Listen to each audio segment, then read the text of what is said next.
One of the hot topics in law enforcement is handguns, and we hear a lot to help us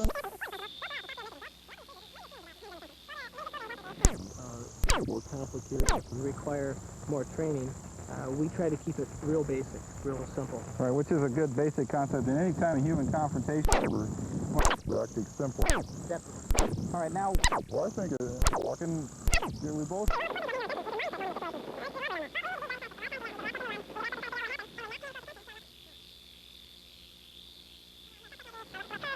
Court, well, I haven't had lunch. We need to get back, get the lunch. Let's get this wrapped up and over and done with. Right, we're thinking about other things other than the immediate situation.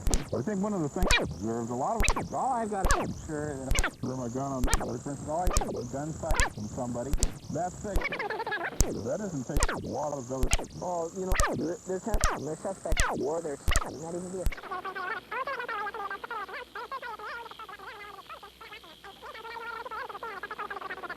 That's right. You see every time again, we're officers right our own head. Multiple confrontations. The person that for gun. What any techniques in saying that? What I'm doing as I talk, I am a forearm weapon. Does it? Gloves or backs that might attack, especially in the case where I maintain the lift of my weapon. We might keep it.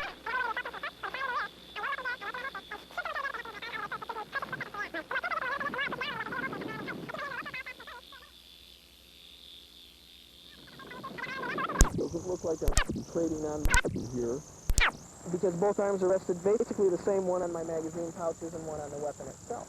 So it's low pro. We get it. My weapon is from the side of the rear, from the front. It's difficult. Arm, thumb brake, he's gonna hit.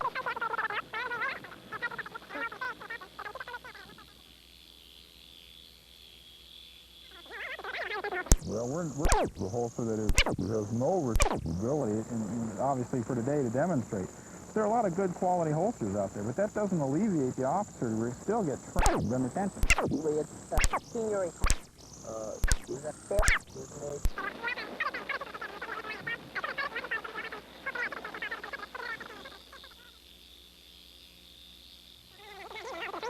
an aluminum weapon, because safety is always foremost in training. Yes, the things we have to watch for in training that I have found the last few years is we have to watch about techniques, leverage against. Be careful that our press loosely and dynamically don't blast into your elbow or.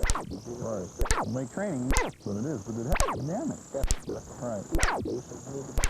Right. And of course, all that costs is the finger doing these kind of. Okay, good. We're debating ability issues. Want to be safe. Safe gun and for this type of shouldn't be something that's locker room walk up to what's this program or something planned, because that's where you get the guy reload the handgun, then does one flag or something, and we hear that. Practice with the equipment we carry. We know some tech. Now, your philosophy about prevention technique. I want to keep the holster. Get back in. Yep. Right unhook my. I like to try and get in and around. Break to keep it. Even when snap to pinch the thumb together as much. That's too difficult to fill. We held, obviously. Now, one of the things then that gives then to carry out a form of attack against visual then. And that may bring up here that I think, because we're doing a lot of back, doing a lot of pro-shown techniques. We're in some of the basic liability issues and some of the basic training and equipment issues. But this is a deadly force situation. When somebody is going for you, this thunder down, and this is not the best issue. That's how I play. Go outside career, second judge. But the fact is, I've got people from the baby home, and if somebody grabs my gun, I have to figure they're trying to stop me from getting there to the shift. So therefore, your use of force level just jumped up dramatically. You're still going to continue to verbal. Oh, all the entire down, around, switches after the let go of the well, it's too hard to say. Yeah, down, down, down. Right. Stop. Some students will be able to stop, that's fine. But you want to be yelling something so that they've got to wait. Right, and that's no more. That also witness factor, witness results being reviewed. Let's go to the techniques now. Big strapping kid who points the work of because we're going to talk about a couple things today we don't normally talk about. What if our technique fails? Let's talk about the technique. Using in a basic weapon, going to the radial, which is located below the muscular part of here. Again, you said it and it's true. Nothing that is known to man works 100% of the time. Our weapon can fail, our holster can fail, mechanical devices, batons, stuff, chemical agents. None of them work 100%. So we try and base our on as many principles as possible. Okay, should an enemy grab my weapon, I grab, and I try and secure it down in that holster as much as possible.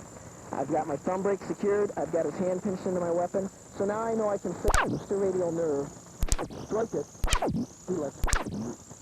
function that and the fact that it hurts. Do you feel when he strikes?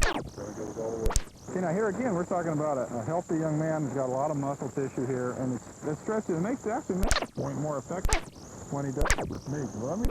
Okay, that's a pressure point. Bring in a guy who's big muscle mass, but it's still relatively I'll always see how we're going to do it, because his pressure points don't work against this guy. Okay, here's the area of the radial nerve. I take my bony wrist.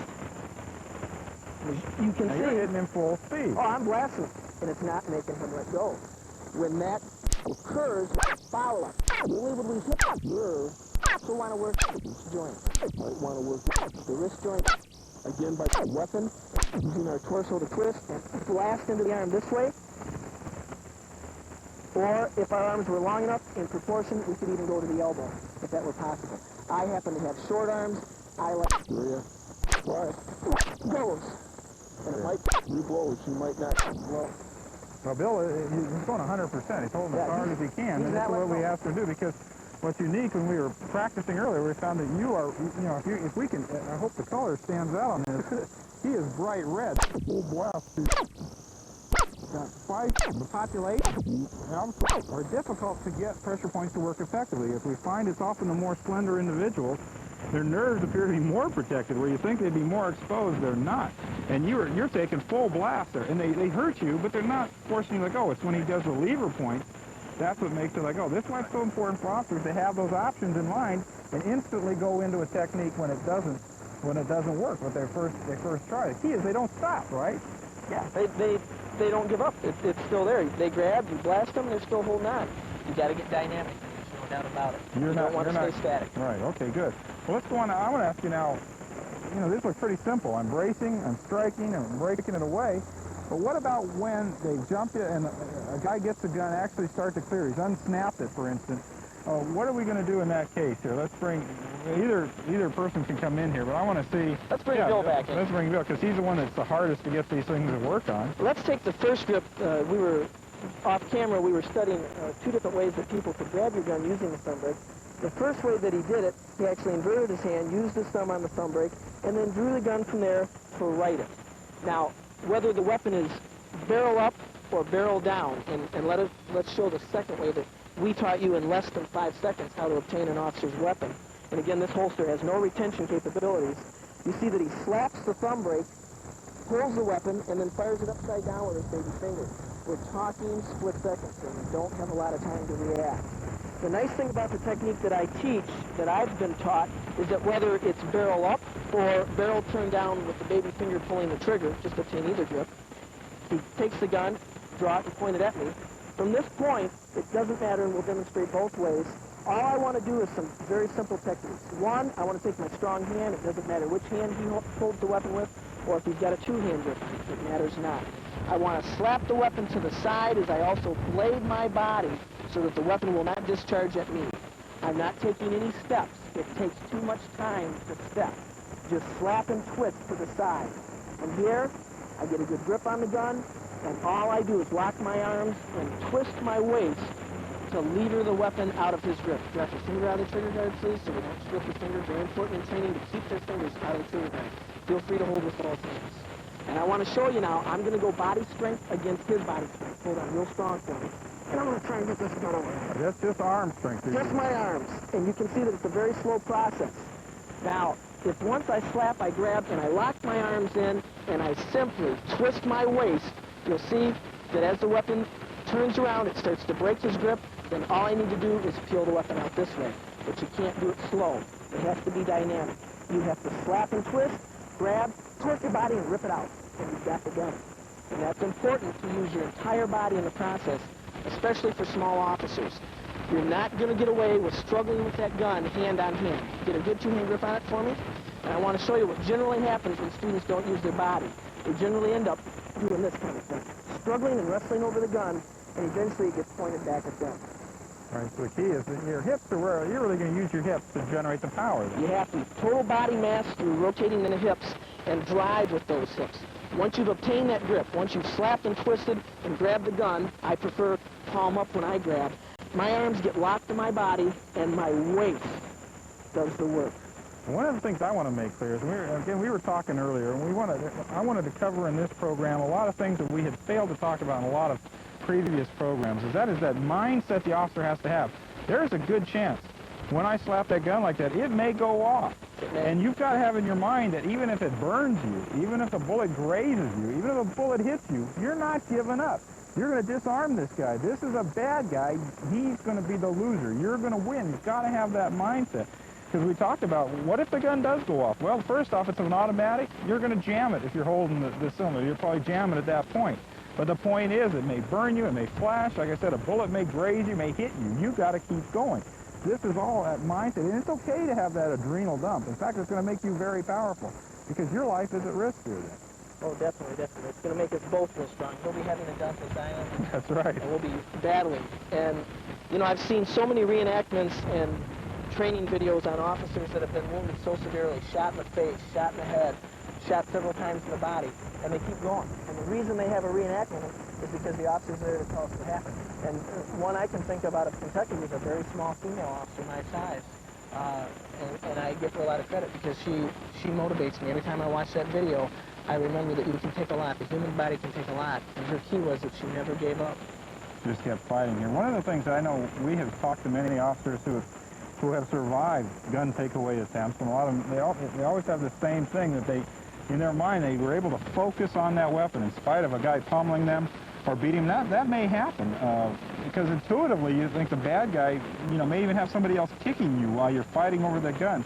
You've got to be able to focus on that weapon singularly and just decide that they can hurt me, but they're not getting this gun. Yes, I've talked to training officers that they've had their officers that they've trained punched in the groin, grabbed in the groin, bitten during takeaways or attempted takeaways of their weapons, and they always focused on the gun because they knew that was the deadly threat. And even though they knew they had been grabbed and they knew they had been bitten, they said they didn't really feel it. Right. They were concentrating on getting that weapon back. But one of the points that I want to make here, what you're talking about is that they have trained themselves to focus, because where we focus has got to be trained. Yes. You can't just watch this program and say, that's what I'm going to do. I'm going to really focus on that gun. What I want you to do is practice focusing on the gun. But practice, these techniques have to be practiced. Definitely. And of course, we're showing one technique. If you have a technique your agency uses, the key is we don't care what technique you learn one and practice, and get in that mindset. I'm going to win, I'm going to fight, I'm going to keep going. I remember a classic videotape I saw this year of Jim Lindell in a South American country where they were practicing gun takeaways with his technique, and they had a guy that they put a ringer in there who was a martial artist and who was going to actually do a trip on Jim as he was trying to retain his weapon. And you could see that Jim was so focused that the guy, in fact, ended up actually tripping himself and falling down, failed to take the weapon away from Jim. And I think that whether you use Jim's techniques or whatever, that focus, that mindset that you're talking about is so important. What techniques do you use to develop that? I do what I call a mirror drill. A lot of times when I put my uniform on, I'll look at myself in the mirror to remind me, so many times we're on the inside looking out, and we don't think about who we are until we get to the scene, and people go, the cops are here, it's time to leave, let's go. I'll do a mirror drill where I put on my uniform and just look at myself in the mirror to remind myself that I am a police officer and that a lot of people are counting on me.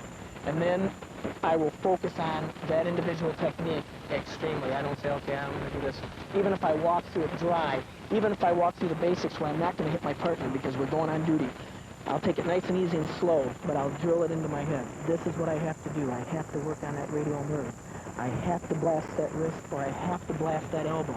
And right now, because you cross-armed me, I'm in an excellent position to hyperflex your elbow and possibly damage it, but get you off my gun. Right. Even though I'm not hurting my partner, we're going to go out on the street in a minute, I don't want his arm shut down, I'm still concentrating on what I have to do. My movement isn't slow and easy, it's determined. Here.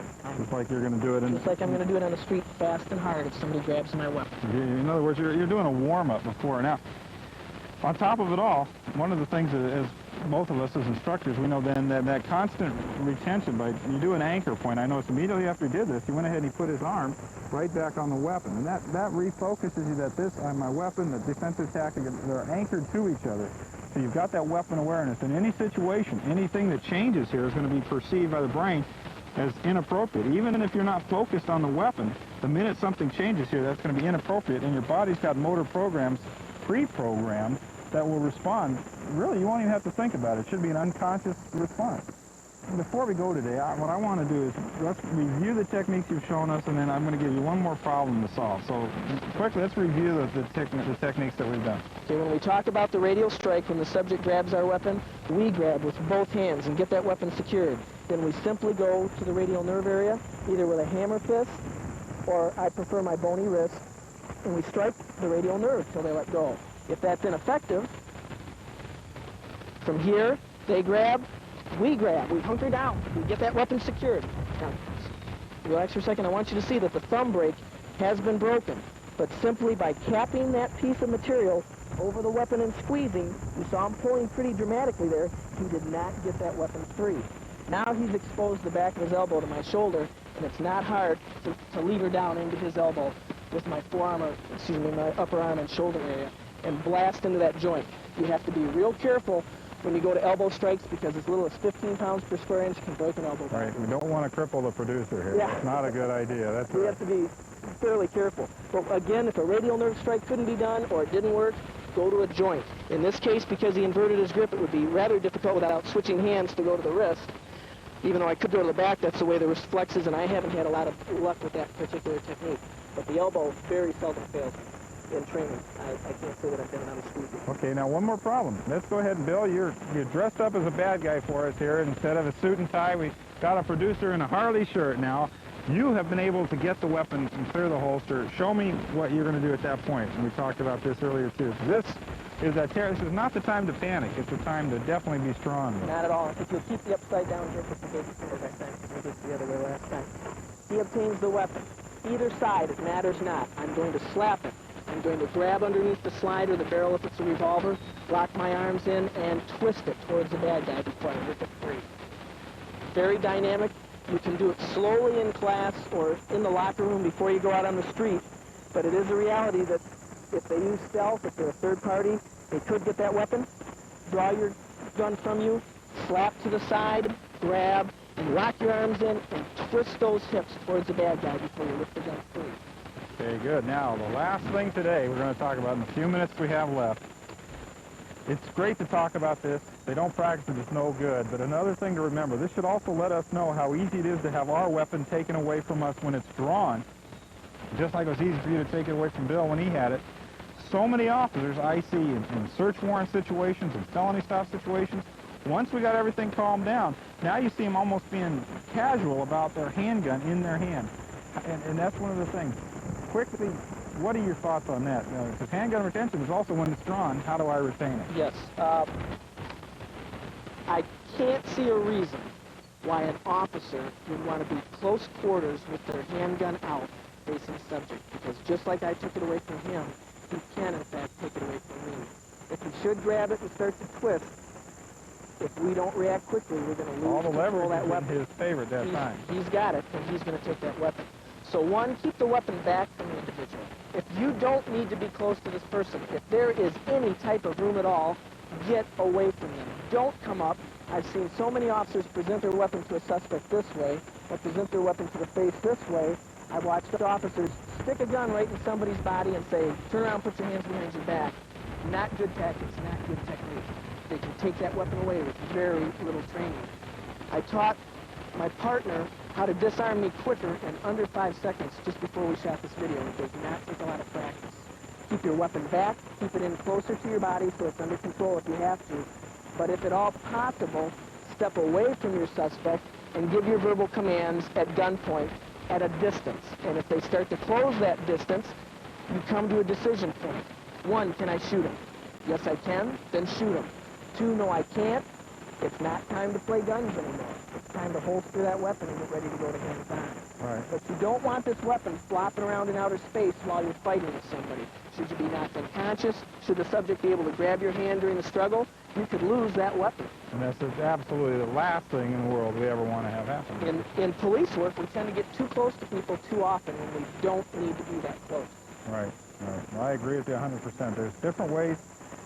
A lot of schools out there. We hope today we gave you some ideas to think about. I think more than just techniques, we got a mindset is so important before you ever get in that confrontation. Find a technique you like. Find a technique you believe in. Joe Ferrara, thank you for joining us today on Street Beat. And I want you to take care of yourself, take care of your partner, and we'll see you next week.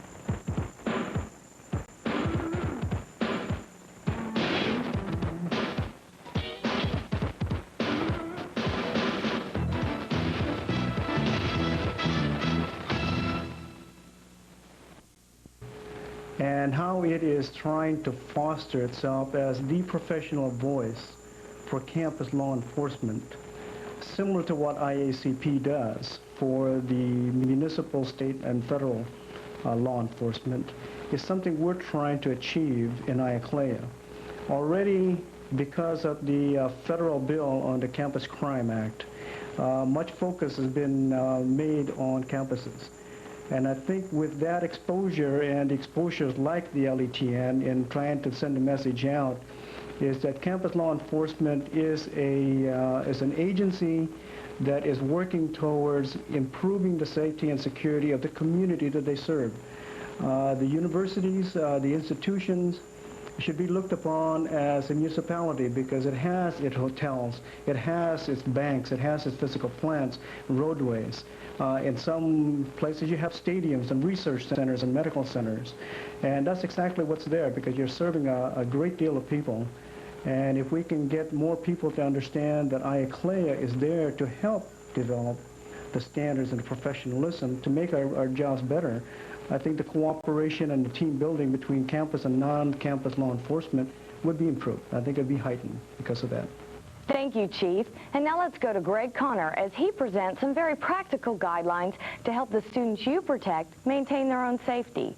We're going to be talking today about a program developed for personal protection among college students. And the unique feature of this program was that it was developed on a college campus at the University of Illinois for a college campus. And by that we mean an integrated approach involving both the police agency and the student population. I feel philosophically that crime on the campus is the campus police problem in the sense that they need to address it in the area of awareness, developing the awareness among students, developing the awareness among faculty and parents who are bringing their individuals, their children to the campus. Because of that, we also talk about the terms of prevention of this crime.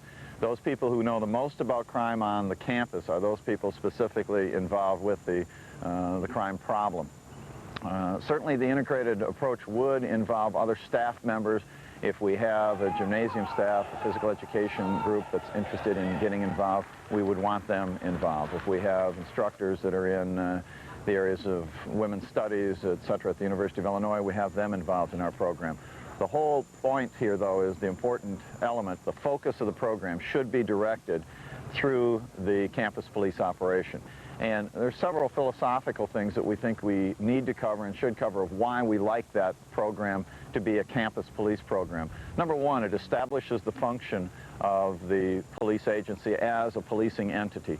For years, traditionally, we've seen campus police officers fighting this problem of recognition. Are they the true police? Are they the real police? What is their role on the campus? Recognizing that we have a mixed bag of students. We have students who come from large cities who look at the police department as being the New York or the Chicago or whatever agency and have a difficult time understanding that the campus police also have that same function. Secondly, again, we have a major problem on our university campus with foreign students. Foreign students look at the police much differently than we look at them here in a democratic society. Many times the foreign students look at the police as being someone to stay away from, certainly are not going to interact with them, and certainly are not going to develop any liaison or cooperation with them. So the campus police role, first and foremost, is to establish themselves as a police function.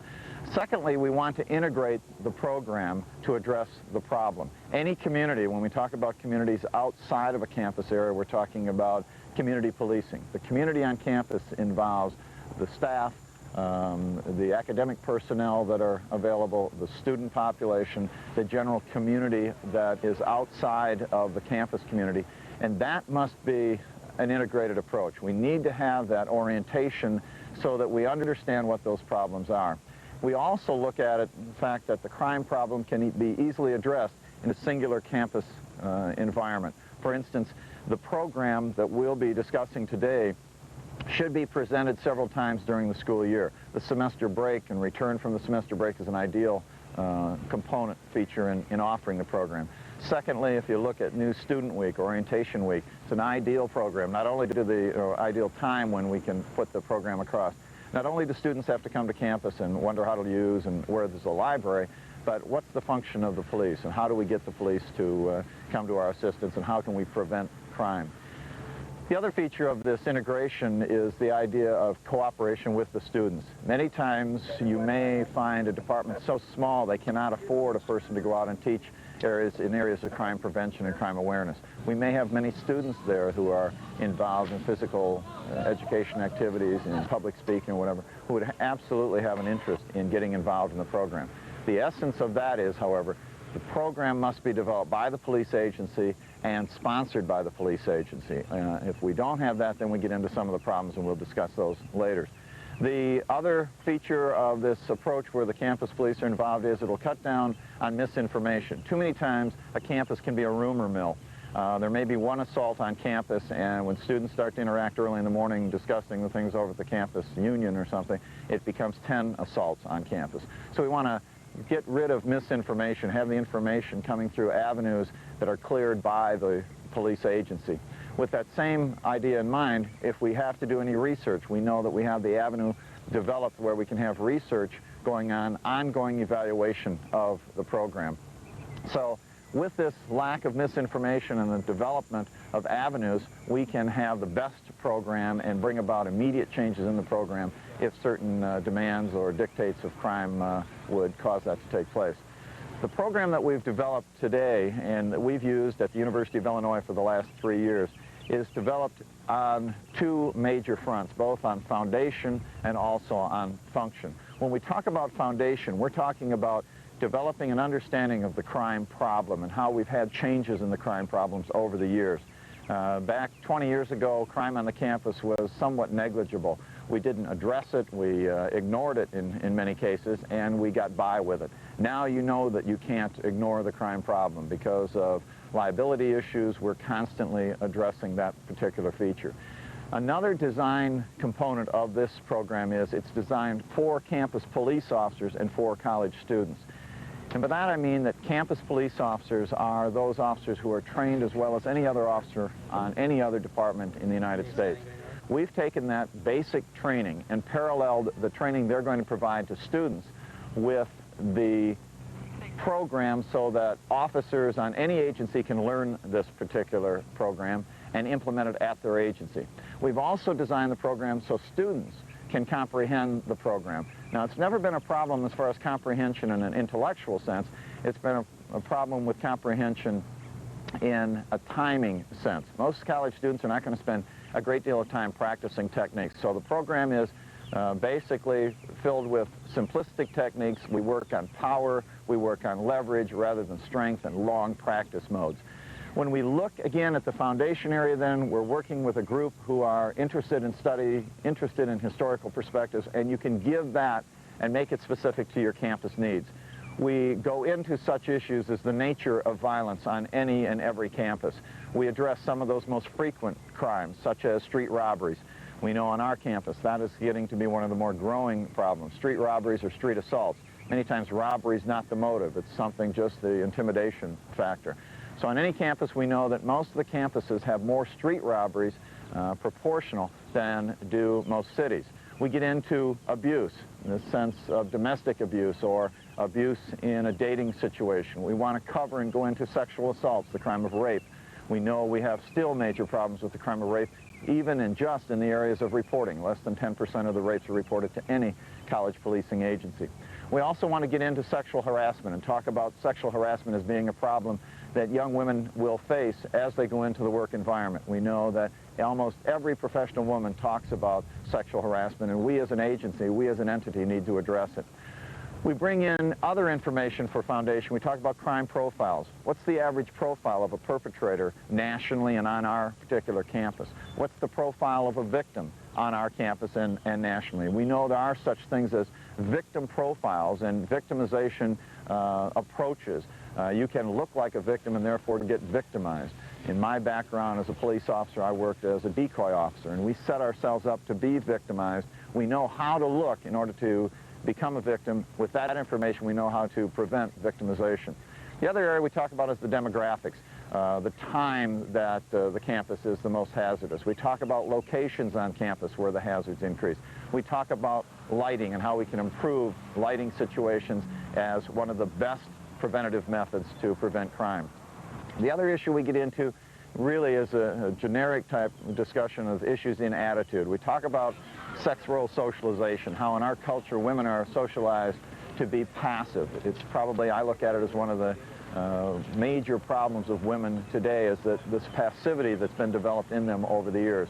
By the same token, we look at men as being aggressive. You can see it on the campus, you can see it everywhere in the United States. If you have someone who's passive and someone who's aggressive, then that aggressive person is going to try and attempt to control the passivity that's in that particular female. We can address that. The colleges are doing that. We're going to try to do it on our level.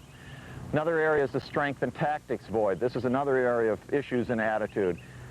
Whoever has a strength or a tactical void is going to be left for victimization. Men and women alike are minimally trained now in tactics and how to protect themselves. Women, we know from the standpoint of anatomy, unfortunately, anatomy is destiny. We know that they don't have the strength, and because they don't have the strength to deal with an average attacker, they're likely to be victimized more frequently. The last issue in attitude is probably the most significant one, and that is when we talk about awareness and anxiety. The more we talk about the crime problem on campus, the more anxious people become. Ignorance is bliss when we're talking about crime, and yet no longer can we be in an environment where we follow through with this ignorance. We need to reveal the information that's out there. We need people to understand it, people to have knowledge of it, and we need them to apply some of the skills we can give them in order to prevent this problem from having any future. We're going to be going into the program and demonstrating the program in three major components. First, in the area of crime prevention, secondly, in the area of mental manipulation, and last, in the area of physical manipulation.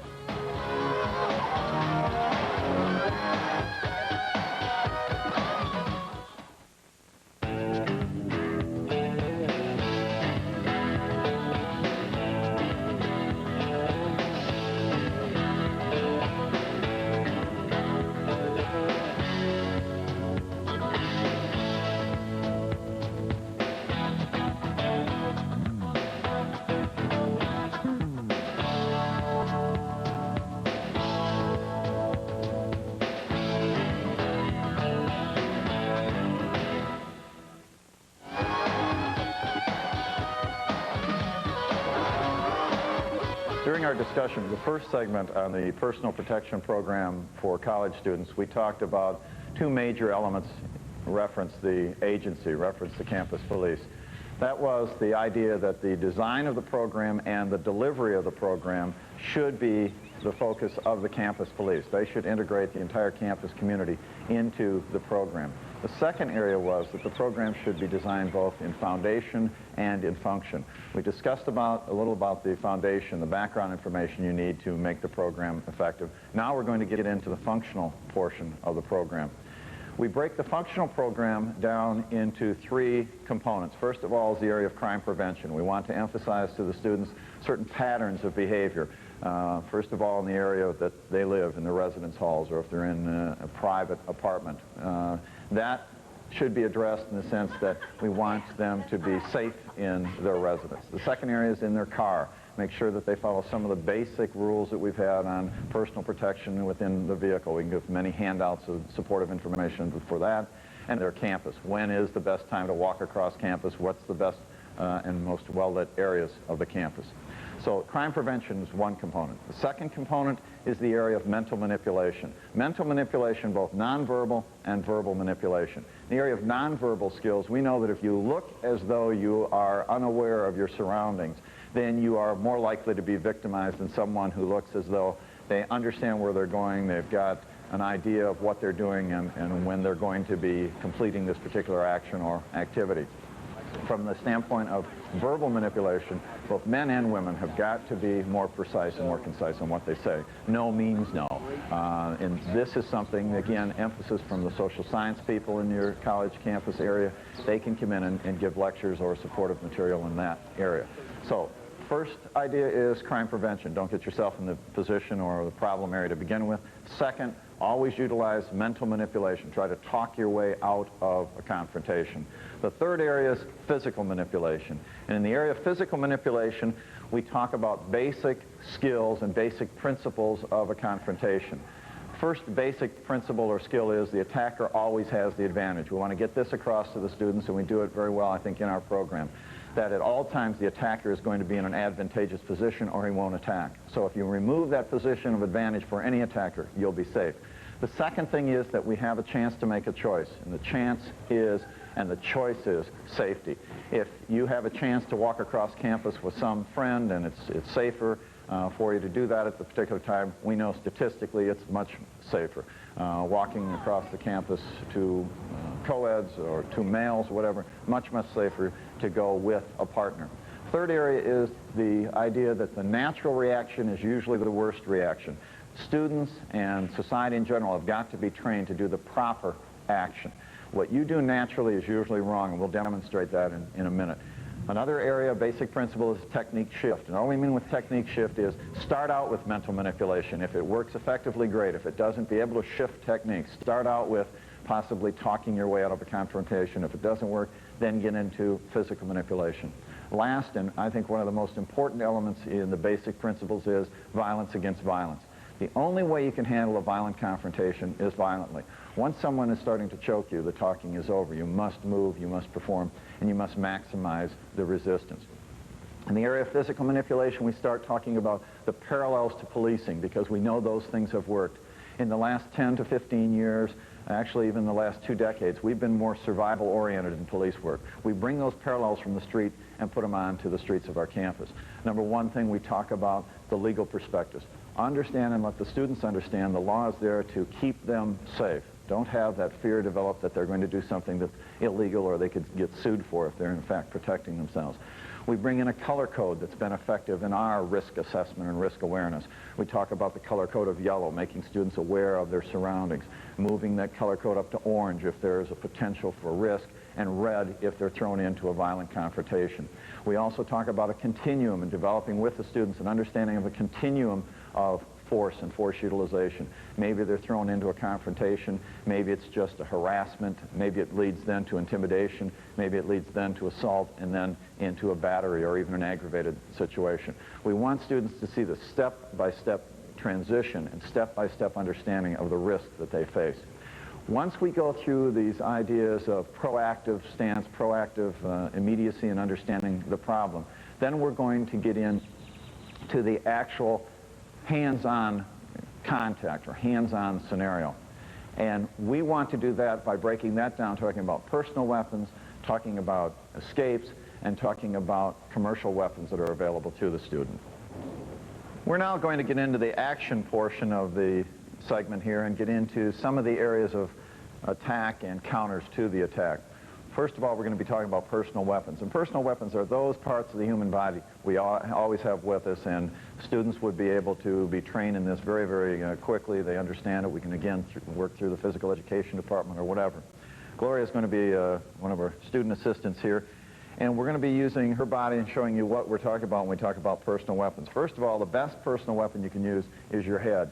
And when we talk about most of the assaults occur either from the front or from the rear, she's going to either be using a headbutt from the front or the rear or the side. If she's in her car, she's driving down the road, somebody jumps into her car, she'd use a side headbutt, smash the person in the area of the nose. The beauty of the head is that we know that most people have equal strength in the neck muscle. So we're not talking about that you have to have superior strength to use the technique. Everybody supports a head. So we've got a 12 to 14 pound head on our shoulders or on our neck. So we develop our neck muscles, and it's a very powerful technique.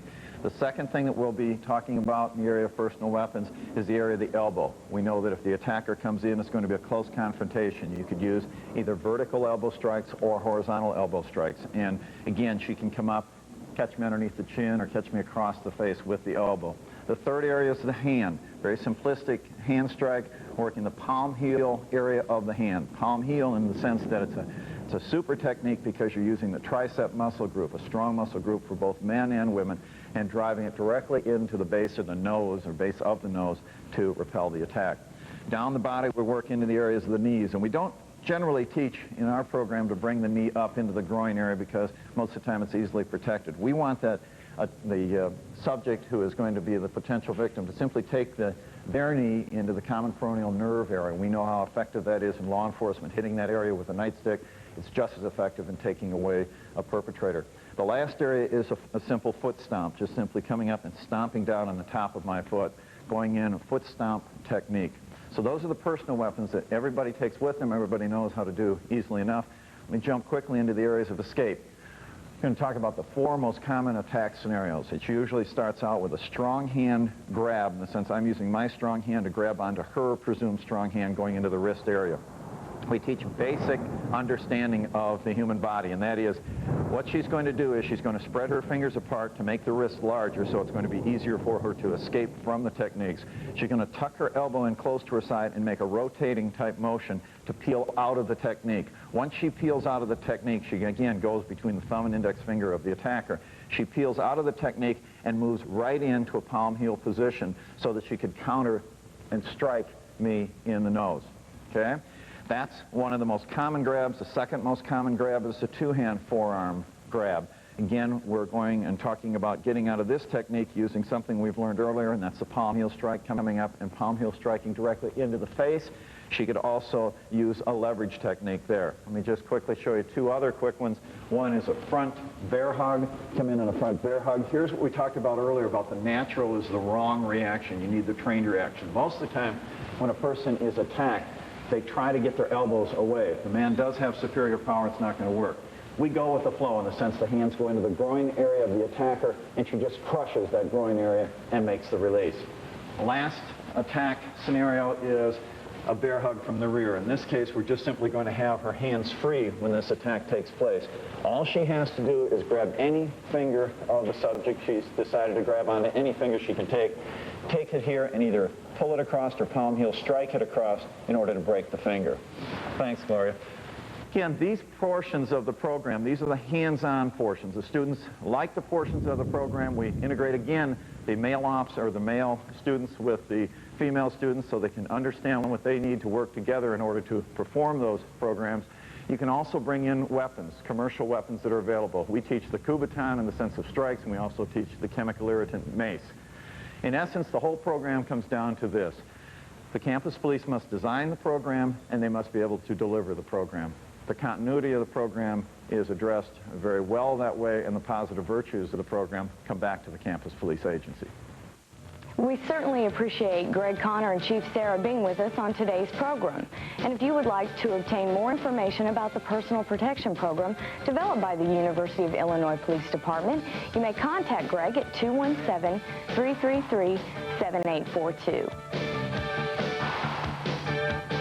And the mailing address is Greg Connor, University of Illinois PD, 1004 South 4th Street, Champaign, Illinois, 61820-6108. Keep up the good work. Until next time, I'm Jo Strike for On Campus.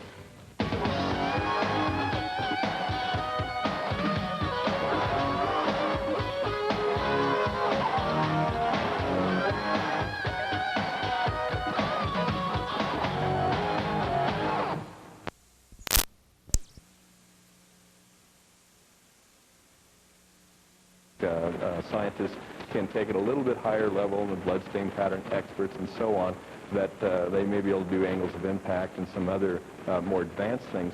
But there's so much that we can do at the crime scene if we have just a general understanding of what's available to us. Bloodstain pattern interpretation has its foundation upon understanding the velocities that are involved. And the velocities are not that complicated. And in fact, what I've tried to do for you is to create 3 photographs that would allow you to understand velocities of blood. And it's so simple. We really only have the 3 that we need to be concerned with, and they're identified as low, medium, and high velocity. Low velocity, let's start with that one. And it's a simple concept. And not only does it apply in bloodstain pattern analysis, but almost in common sense and in life in general. You'll see applications of fluids and motion and so on. That's what we're dealing with bloodstain pattern analysis. Let's look at the first photograph that we have. This one is for low velocity.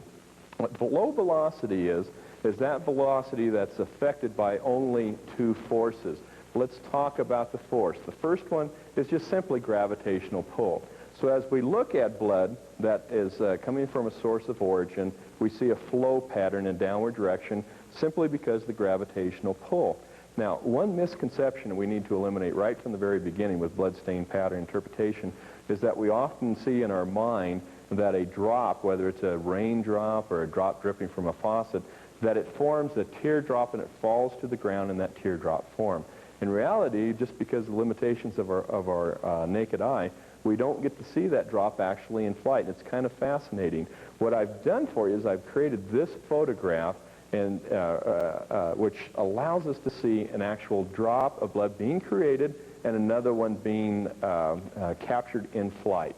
As we follow from the source of the blood, the flow pattern, down to where it is now attached to the lowest extremity and it's being pulled free from gravitational pull, the second force is attached. Now, the second force, along with gravitational pull, is surface tension. And we see that surface tension is equal all the way around. And what is happening as the low velocity allows the drop to pull itself forward from the source, we see that it, in fact, does form a teardrop being held together to the original source. But once that drop, that single drop of blood, has now gotten to the volume or the mass large enough to separate itself from the rest of the source, and it breaks free, we see that it forms a perfectly round sphere. As we see a couple inches down from the source, the fingertip, we have captured here a single drop in flight. And we see that drop is spherical, it's perfectly round, and it's held together from surface tension, which is equal from all directions. And again, the only other force that's being affected here is gravitational pull, pulling it straight downward. Now, this drop, there may be some oscillation with the drop, but for the most part, it'll remain, especially in your low velocity impacts, in the spherical drop. As it is falling to the ground and it strikes the surface, now it depends upon the surface. If we have a smooth surface as we have here, we're going to see that when it strikes, that it forms a perfectly round sphere. If we were to look at these drops from the top looking down, we'd see that it's perfectly round and symmetrical. This would give us then the understanding that that drop of blood came from straight above or straight at a 90-degree angle to the plane, to the surface plane that it struck. So that's low velocity. It's really just as simple as that. Medium velocity is that single drop that's being created, and what now is occurring is that single drop of blood is being affected not only by gravitational pull and surface tension, but one additional force. Now, that additional force could be blood that's being flung from a hand. It could be blood that's on a sharp-edged instrument, a knife that's being projected across the surface, or it could be blood from a beating or a stabbing or what you might have at the scene. And when we look at what that blood pattern will do for us at a crime scene, I think you'll be very impressed once we have the understanding what the medium velocity does. So again, in medium velocity, we're talking with a drop or drops of blood now in flight. This allows us to do some interesting things to determine our point of origin. For example, in the lower left-hand corner of this photo, we have a heavier concentration of blood, and as we see that it gets away from this pattern, from the source, it becomes fainter because blood, of course, will travel and as any fluid, and it begins to dissipate or drop to the ground near the source of the blood. It's not going to travel 15 feet without any blood being dropped in between, and then start leaving a pattern. It'll start at a source. For the most part, it will give us some idea of where the point of origin might be. So this one, we can triangulate our drops of blood from a couple of different sources. One way that we can do this is by isolating what we identify as a well-formed drop. That's one drop that is struck without any irregularities that would give us some indication of directionality. For the most part, we're looking at one that's elliptical, and it may have been drawn out. Sometimes it's described as a tadpole effect, which may give you some indication that the direction that's going is in the tail of the tadpole, and occasionally we'll see a drop behind that, which is much smaller, and we refer to that as a satellite drop. Now that satellite will be the reverse image and will point back to the parent drop. So once we can identify the directionality, I think that's important for us. Let's find one of the well-formed drops. Let's just take this drop that we have right here. We see that what is now occurring is that the drop, the single spherical drop, is now in flight, and when it impacts this surface, our surface tension of the drop is now ruptured. And what happens, once the rupture occurs, it begins to dissipate and be drawn out across that drop.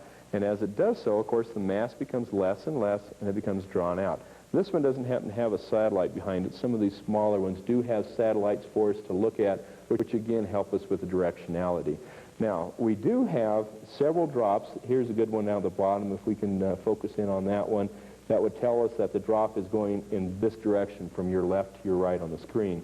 When we project that back, it would give us a point of origin if we've got one more drop to triangulate. So let's take another drop. Let's take one of these drops right here. We see that that's a different angle than what this drop is. So when we triangulate this drop and this drop, wherever they intersect is going to be our point of origin on a two-dimensional plane. So we must recognize what that does for us with directionality. There's also, again, the mathematical formulas that we can apply that will allow us to determine the angle of impact. So now that gives us the three-dimensional image. And from that three-dimensional image, we can determine how high up from the ground that source of blood started, how far down from the ceiling, how far out from a wall in some cases. So we have medium velocity that would allow us to determine that somewhere to the lower left-hand corner of this frame, we have the source of blood being projected outward. Now, notice, too, that we have several other patterns. This one that I alluded to earlier is one continual pattern, and that's from what we refer to as a cast pattern. A cast is if, in this case, you had a bloody knife, and what is occurring, the knife has blood on it, and it's being now projected across that target. So the blood is actually leaving the source of the blood, the knife, and it now is in flight and strikes this surface. Notice that it spreads out a little bit as the pattern goes away from it, and each of these drops now are becoming more narrow and more drawn out as they're going away.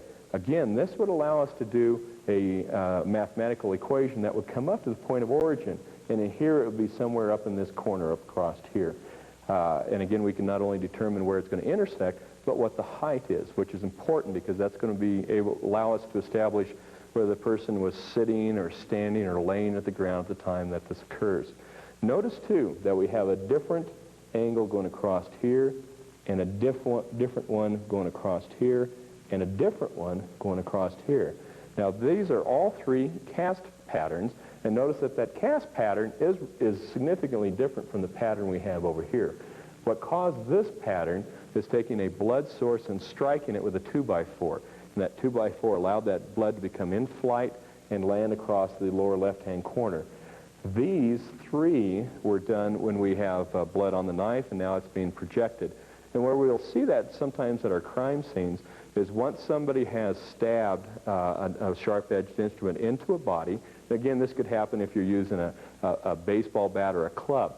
Once that has struck, or if it's the knife and it's been plunged into the body cavity, now the source of the blood is actually going to be our knife or our bat or whatever we're using.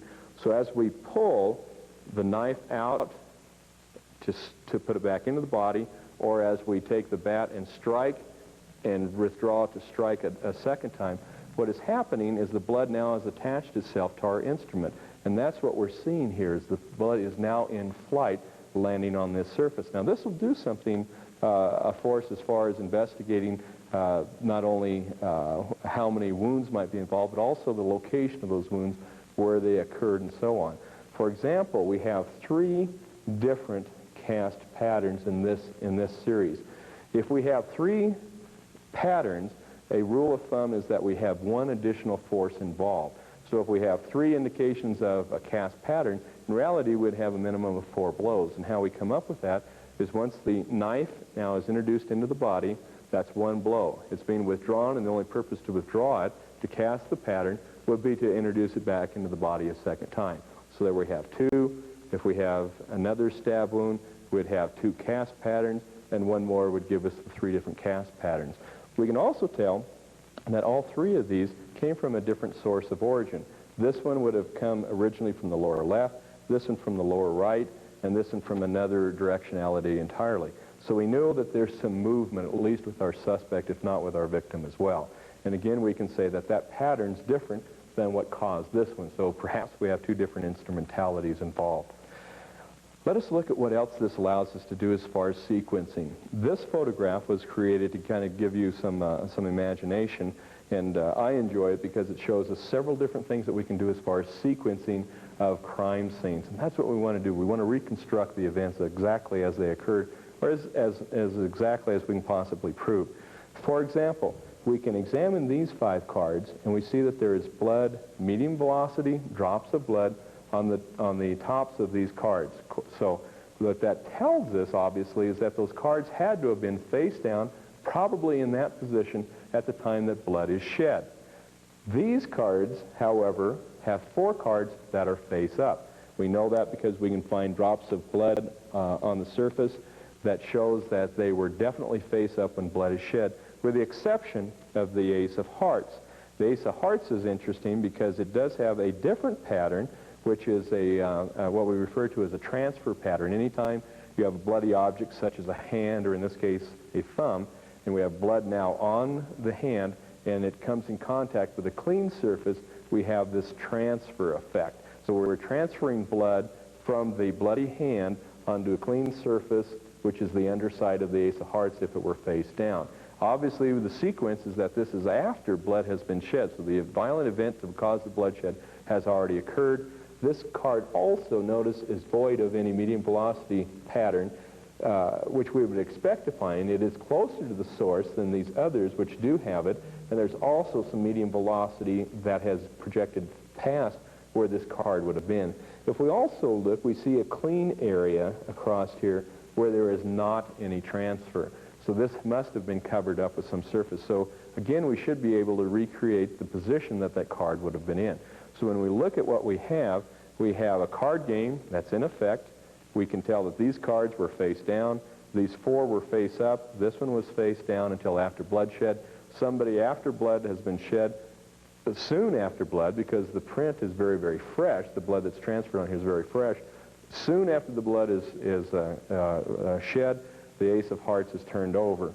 Now, we may be interested to see if there's any change in any of the coins or any of the money that's out here, since the scenario, again, is a poker game and some bloodshed, as to what the whole card may have been in this scenario. You probably already picked up on this, but what is interesting, of course, is that the whole card allows the holder of this hand to have the aces and the 8s, the dead man's hand. Let's examine just for a moment the philosophy or the concept of were the coins, have they been altered? You probably already picked up on this. We do have blood on the tops of, say, the silver dollar. And what we can tell now is that that silver dollar obviously hasn't been moved. That one hasn't been moved, and that's the original position, and it's overlaying this other one. Then obviously this had to have been the position that coin was in. This one doesn't have any blood on top, but it's resting upon this one that does. So again, logically, we would come to the conclusion that there's probably not been any alteration here. Let's look at this pile of coins. You can already start picking some of the blood out. Here's a drop here. Here's some drops up across here.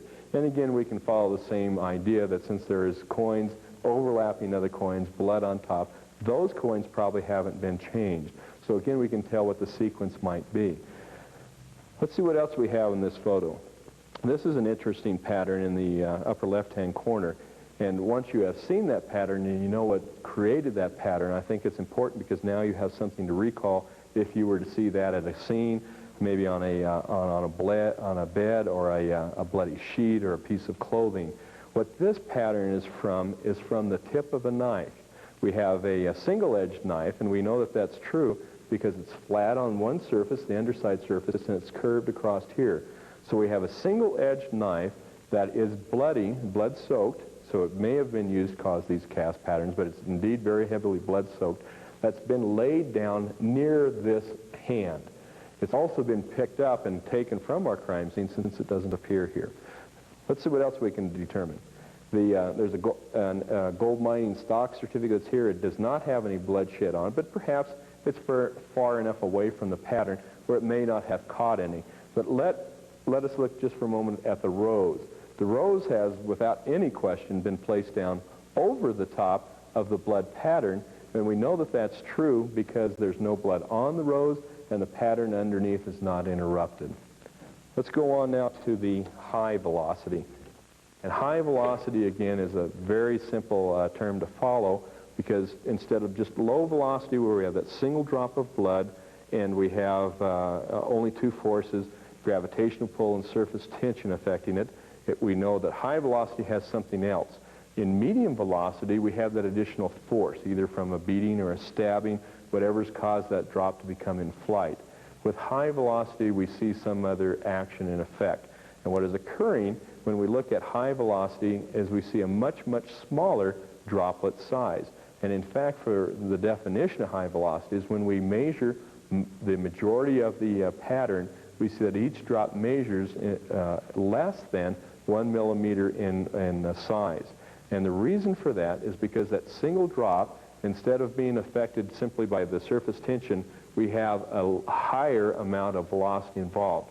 Well, from experiments, we see that when that single drop of blood is affected by surface tension and velocity, and the velocity exceeds 100 feet per second, which is what we will find in our ballistics, we see that our single or our slowest moving bullet projectiles, in most cases, there are 45 ACPs traveling about 940, 960 feet per second, unless they're hand loads, and that getting into the 860 range if we want. But all the time when we're dealing with ballistics, we certainly have velocities in excess of 100 feet per second without any question.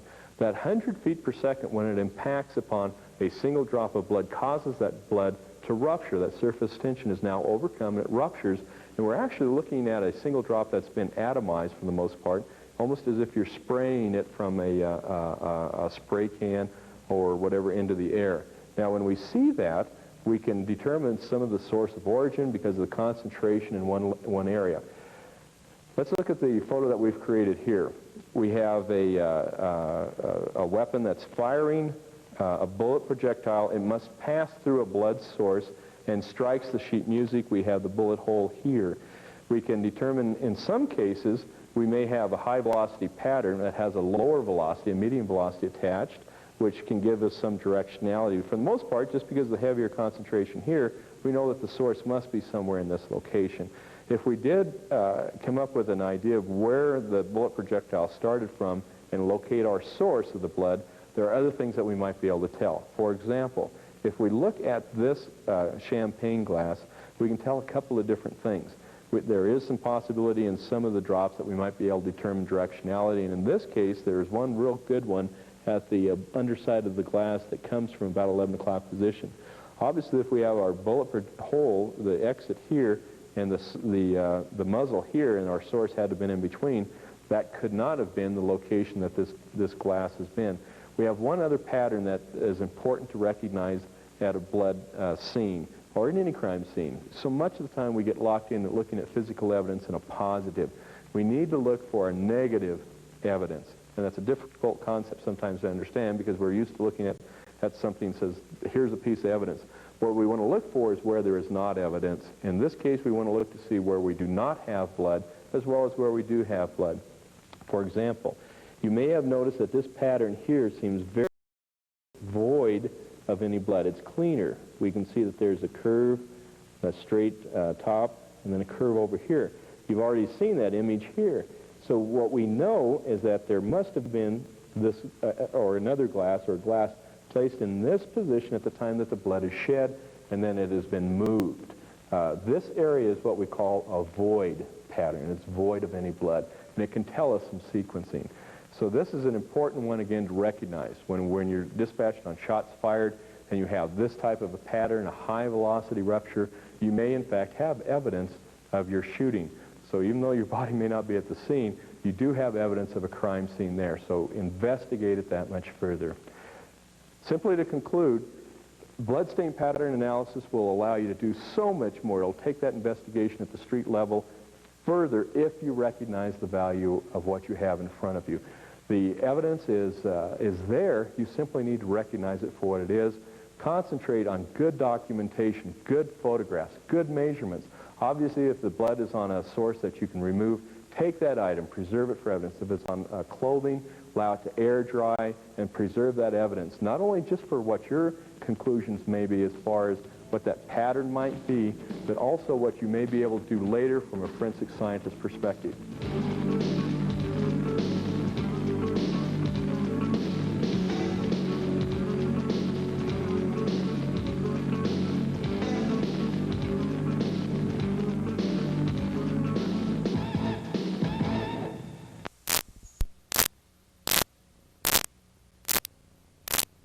And examine what occurred in this business before the introduction of this model that we're discussing.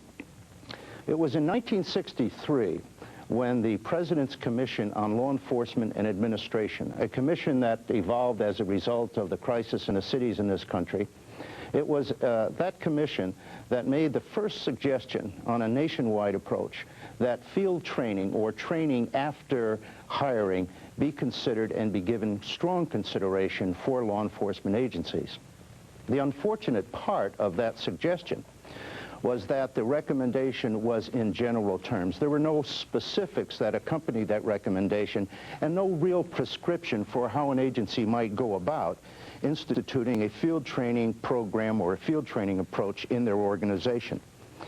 The 1960s also saw a rather significant improvement in the whole approach of training, and that was with the introduction of the police academy experience, again, across the nation. The police academy experience had a real upside, and that was it graduated officers that were far more knowledgeable on various aspects of the business, criminal law, ethics, report writing, issues of that nature, far more knowledgeable than certainly officers that had been hired up till that time. The downside was, unfortunately, there was no real street experience incorporated in the police academy experience. Another downside was that most police administrators developed the perception that once somebody graduated from the police academy, they were ready to hit the street. As time went on, we began to learn a rather bitter lesson that that was not the case. So that takes us up until 1969 in San Jose, California, and the crisis that occurred. In 1969, the San Jose Police Department had hired a young, inexperienced, enthusiastic, but very naive officer. The officer was typical of perhaps many officers that were hired across the country. He had all the tools. The problem that we experienced in San Jose was that the evaluation system that was in place at the time was pretty much a balancing act. And so when this officer was evaluated by his superiors, by his sergeant in particular, the good elements of his performance or the good aspects of his behavior were weighed against the poor aspects of his behavior. And predominantly, the officer was doing a good job. There was one particular flaw, however, in his behavior, and that had to do with his driving skills, or as some people put it, the lack of driving skills. He had a propensity for driving very fast. He had a propensity for violating stop signs and traffic lights and various other rules of the road. People, as a matter of fact, made a prediction for him. They said, he's going to kill somebody someday. Those people that said that were his peers. But as you might imagine, or as you reflect on your own relationship with your peers, the criticism that they gave that officer was somewhat in jest. So an officer might say to this particular officer of whom I'm speaking, you know, you're going to kill somebody someday with the way you drive. This was a relatively frequent feedback that this particular officer received. Approximately 3 weeks after he completed his probationary period, in fact, that prediction came true. As he went through a red light at approximately 35 miles an hour, he struck a car broadside, killed a woman passenger, and so seriously injured himself that he never worked again. He was, subsequent to that, dismissed from the police department. Now, you might imagine the hue and the cry that took place in the community, but also the hue and the cry that took place within the organization, because the officers, the ones who were working the street and getting the negative feedback from people after this accident took place, the officers had said to the administration, we told you that this was going to happen. We told you that he was going to kill somebody someday.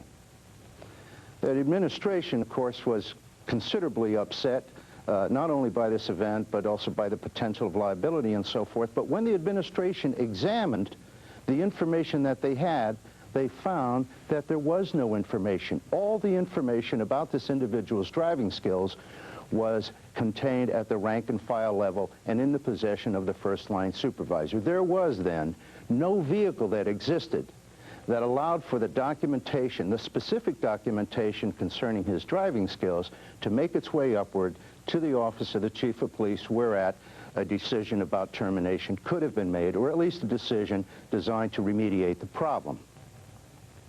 So here we are now looking at this crisis, a situation that is unacceptable, and enter the picture is a lieutenant by the name of Bob Allen.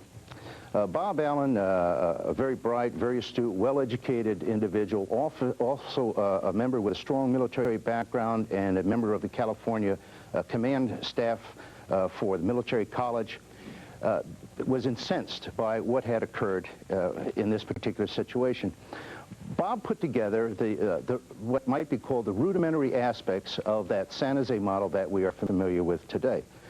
Bob studied the issue, identified the problems that existed, and made a number of suggestions that we still find as part of the model. The first suggestion, of course, was that ratings be developed daily. Second suggestion was that a cadre of trainers be developed, people who had an interest in training, people who were good role models, and people who were motivated to provide training and evaluation. A third element that Bob built into his recommendation for this change in the recruit management system, as it was known at that time, was that there be a specific duration of training in which somebody had to spend time. In other words, till this point, training, field training in San Jose, as I think in many agencies across the country, was relatively haphazard. A new officer would come into the department. If any effort was made to go beyond the handing of the keys and the gun and the city map, if any effort was designed to go beyond that, it was the assignment of this new officer to a senior officer who may or may not have been interested in providing training, may or may not have been a good role model. Often that officer, the new officer, would work with several different officers, perhaps changing these role models or trainers nightly. On many occasions, the assignment to this training officer or to this training experience lasted as long as or until the first night when we were short on the street. And consequently, the supervisor or the watch commander would direct the new officer to take the car, to take the keys, go work a certain section of the community. And the general rule was, if he brought the car back in one piece the next morning, and if he was in one piece the next morning, then obviously he was now competent and could be turned loose. Well, there were some obvious changes that needed to be made. So Allen's suggestion on setting a standard duration of 8 weeks initially was part of that whole package that he had recommended as an improvement to the field training experience. His recommendation lay on fallow ground until the spring of 1971, when a former chief of police of Richmond, California, had been assigned or had been hired as the chief of police in San Jose, Robert Murphy. Robert Murphy became well aware of the problems with the issue of the officer who had caused the the motorist death, as well as some other problems in the department. And one of the first things that Bob Murphy did was to take a look at the suggestions that Bob Allen had made approximately a year before. There was also another event that occurred simultaneous with the hiring of Bob Murphy, and that was his hiring of Dr. Michael Roberts as the staff psychologist for the police department. Roberts had fulfilled a similar role in Richmond, California with Murphy. And so Murphy had a great deal of confidence in Roberts' skill, and in particularly in his ability to work with others to develop some sort of an evaluation scheme or approach. One of the early things that Roberts did was to conduct a survey within the department to determine what the officers felt were things that needed change.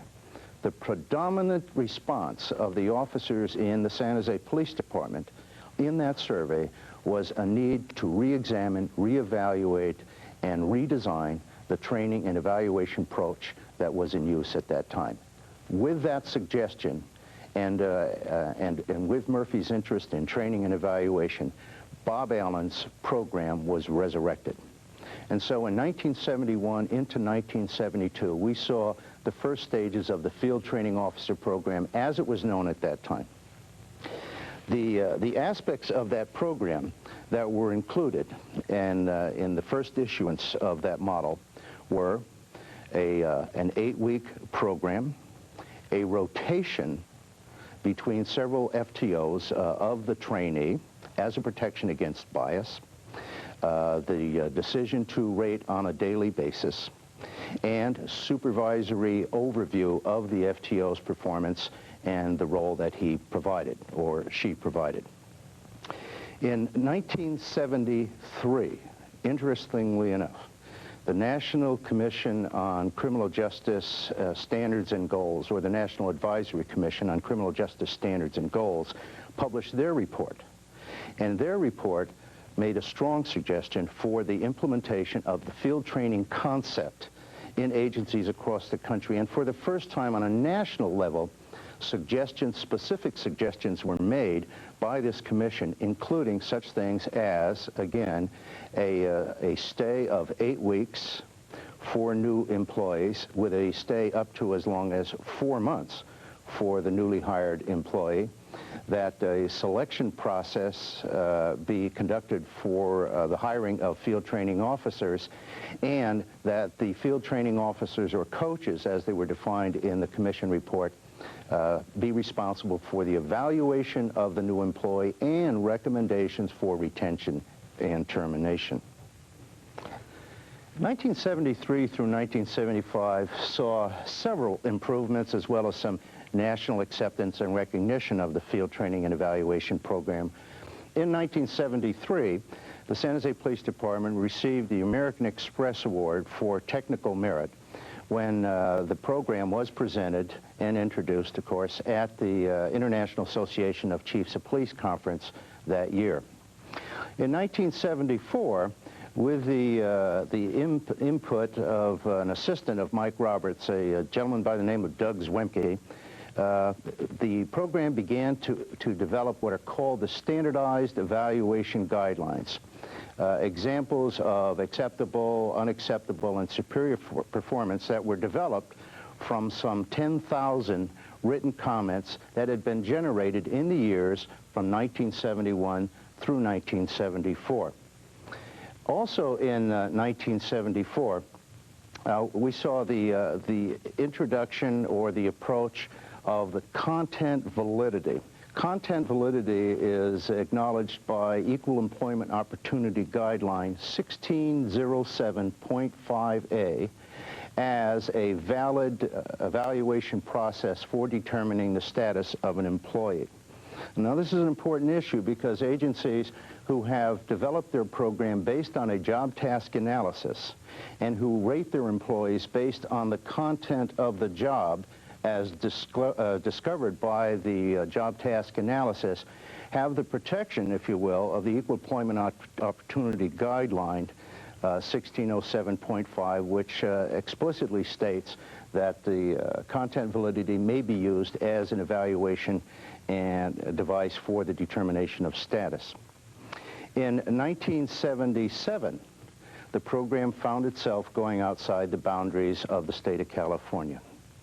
The Northwestern University Traffic Institute had invited Dr. Roberts and myself to make presentations of the field training and evaluation program in a series of seminars at their location.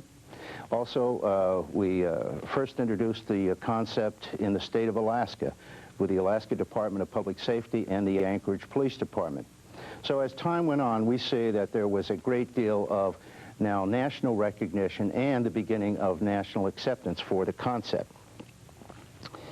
In 1983, perhaps the biggest boost or the biggest amount of impetus for the acceptance of the concept came with the introduction or the approach of the Commission on Accreditation for Law Enforcement Agencies, or CALEA, or the accreditation process. If one would examine the standards within the accreditation process, would find that section 33.4.6 speaks directly to the mandatory inclusion of a field training program in any agency, regardless of its size, in any agency that chooses to be accredited. Some of the conditions that are required by that particular accreditation standard is, one, that a field training of at least 4 weeks be provided for new employees in addition to the required classroom training. 2, that there be supervision of field training officers. 3, that there be a liaison of some sort between a field training program and the academy or police academy. 4, that there be training for field training officers. 5, that there be a rotation of recruit field assignments between FTOs as well as within shifts or between shifts. 6, that there be guidelines for the evaluation of trainees by field training officers. And finally, that there be specific reporting responsibilities assigned to those field training officers. If one would reflect on the field training and evaluation program that we know as the San Jose model, and those of you that are particularly familiar with the San Jose model, I think you'll identify that the accreditation standards were in fact based on the San Jose model and most of the criteria of the model. Now, I need to be objective here and state that I personally have concern with one of the aspects of that particular set of accreditation standards, and that is the requirement of a field training program of at least 4 weeks in length. It's been my experience and the experience of others that have been working with field training for a number of years that it's virtually impossible to determine the quality and the quantity of somebody's performance, their knowledge, their behavior in a period of time as short as 4 weeks. In subsequent segments, we'll talk more in depth about the various aspects or the mechanical aspects of the field training program. And at that time, you'll see that the program in its minimum model is 12 to 16 weeks, and in many agencies longer, and that is for the field. In 1986, the first body of national research was published by the National Institute of Justice. A lieutenant with the Arlington, Virginia Police Department, Mike McCampbell, was accepted as a fellowship at the National Institute of Justice in that year. And Mike took on as his principal project or a research of the level or the standard of field training for police officers across the country. Mike Campbell's product is titled Field Training for Police Officers, State of the Art. In Mike's research, he queried 600 agencies, approximately 600 agencies of all sizes, as to whether or not they conducted a field training and evaluation program or had a formal field training experience. Of those 600 agencies, 49% responded, and of those 49%, 62% stated that they had a model that was the equivalent or was a duplication of the San Jose model. In addition to Campbell identifying the large number of agencies, again, back in 1986, that were utilizing the FTO program, he was also able to identify 3 other critical factors or bits of information. Number 1, he found that the most effective of the field training and evaluation programs emphasized the role of the FTO and identified the importance of the field training officer, and that The quality of those programs were most enhanced when the quality of the FTO was enhanced. The second thing that he was able to determine that there was a likelihood in the reduction of negligent retention and other liability issues when an agency utilized a field training and evaluation program model. And the third thing that was developed as a result of his research is that there was likely to be a reduction in EEOC suits when an agency utilized the field training and evaluation program, the latter because of the introduction of the job task analysis, the identification of what the job really is, and the evaluation of the officer based on the job or content validity. The next major effort that would be identified as networking was the creation of the Field Training Quarterly, a publication that is generated by the Houston Police Department and is in its fifth year of publication. The Field Training Quarterly, published every 3 months, as its name implies, is a publication that is available to anybody free of charge should they choose to subscribe. Finally, in terms of networking, the most recent advent, if you will, or the most recent issue dealing with networking that's provided a great deal of importance and broadcasting of the concept is the creation of the National Association of Field Training Officers, or NAFTO.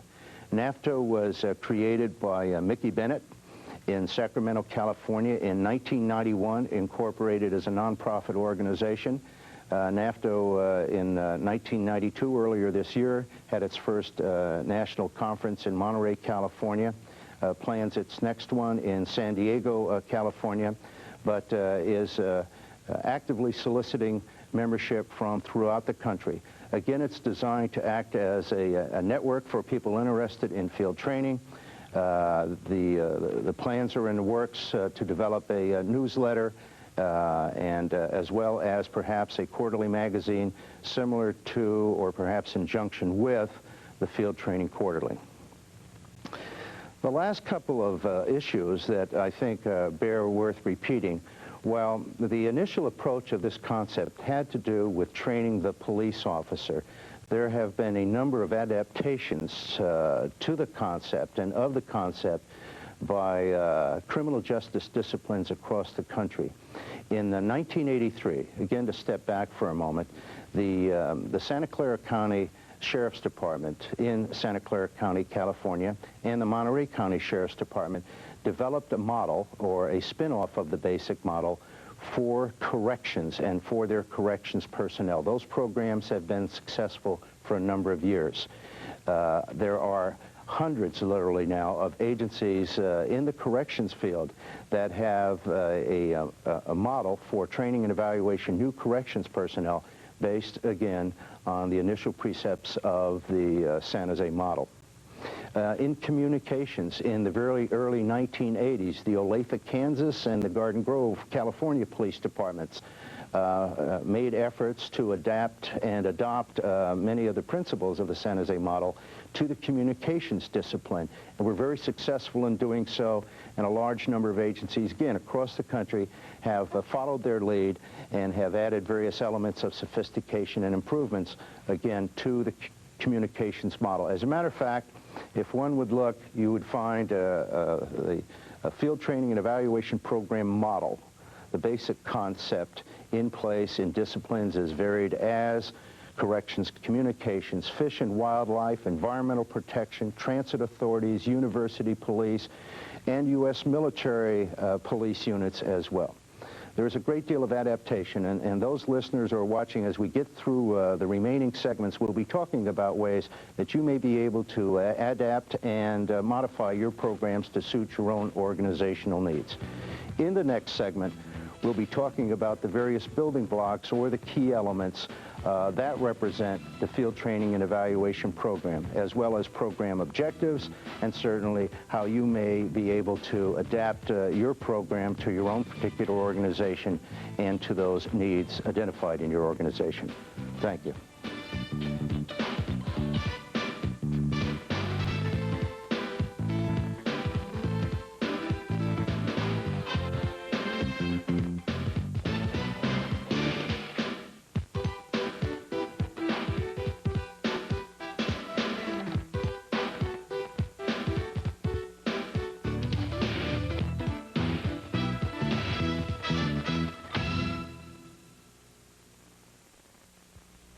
All material presented in LETN programs is protected under the copyright laws of the United States. These programs are provided during the torture. There was a gross violation of international law in his kidnapping that this country has never remedied. This decision today helps to remedy his personal situation.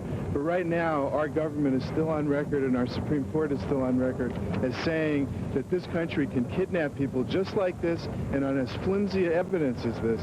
And so until that threat is removed, this situation has not been completely remedied. A U.S. district judge says he will grant a defense motion to dismiss the charges against Alvarez. The judge agrees with the defendant there is not sufficient evidence to convict him. And that's the news.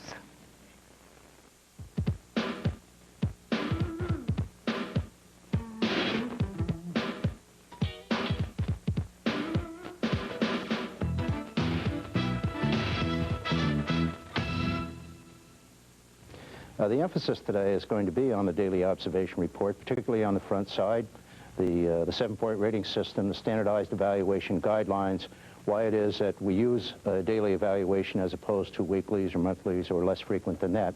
But before I get into that, I'd like to touch on 3, or rather 5, common performance appraisal errors that we know to exist in many appraisal programs. And when I say performance evaluation programs, I'm not speaking only of police, but I'm talking about performance evaluations per se in all venues of the occupational world.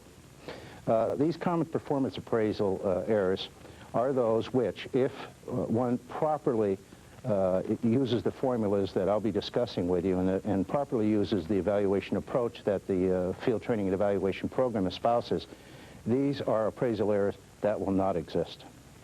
The first is the error of leniency. The error of leniency comes into play when the rater gives an individual a higher score than they actually deserve. Now, we see this in some performance evaluation systems where the rater, not having good documentation, although he or she may realize that the performance is unacceptable, the performance on the part of their employee is unacceptable, not having good documentation avoids getting into arguments with the employee by giving the employee a higher score than they actually deserve.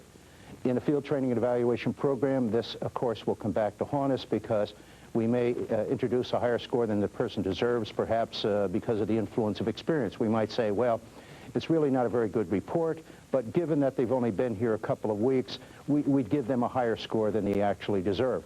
4 or 5 weeks down the road, the same report would yield a lower score, which of course opens the whole Pandora's box of standardization, or in this instance, a lack of standardization. So the error of leniency, again, should be eliminated if we follow this particular program.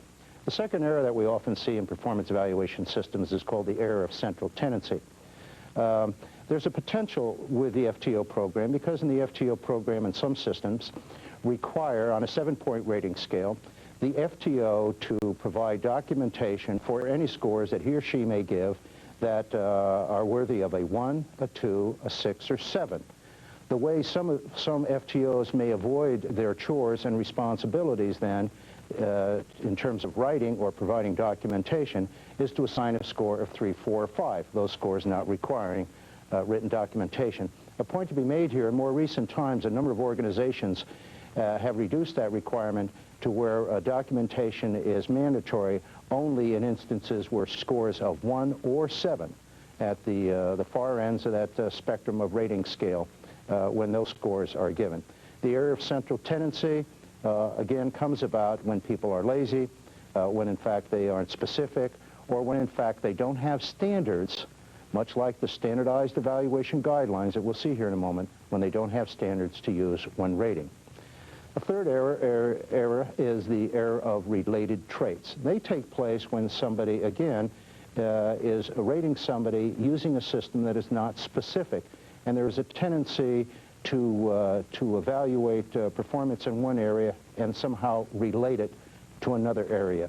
In our particular program, we've identified some 25 to 35 or 36 characteristics that we're going to rate, and they are based on information that is gleaned from the job task analysis, or very specific information about the role of the Fish and Wildlife officer or the corrections officer or the police officer. The error of personal bias comes in, of course, when an individual is either particularly liked or disliked by the rater. And clearly this is not a performance evaluation approach, it is a personality evaluation approach.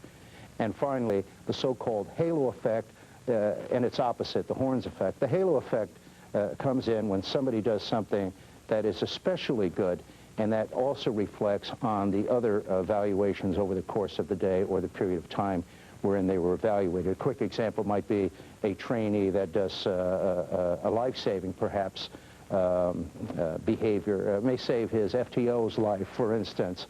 I think we can appreciate how the FTO on that day might rate the trainee exceptional in all categories based on that singular event of having saved FTO's life. So these are errors which, if we follow the procedures that are going to be outlined in this particular segment, segment 3, the evaluation process part 1, and the next segment, evaluation process part 2, we should be able to eliminate those errors. Let me ask you, or let me take you now to our daily observation report. And I'd like to have you look initially at the right side of this particular form. Okay, the first stop in our travels through the DOR is in the upper right-hand portion of the form, where we ask the FTO or the supervisor to indicate where the trainee's assignment is on that particular day. The reason for that is so that from the management perspective, we can satisfy ourselves that the trainee is getting an opportunity to work a good cross-section of the community, as well as good cross-section of the beats and the other assignments within the organization. In other words, we're looking for a well-rounded individual rather than somebody that's going to work in a single area only.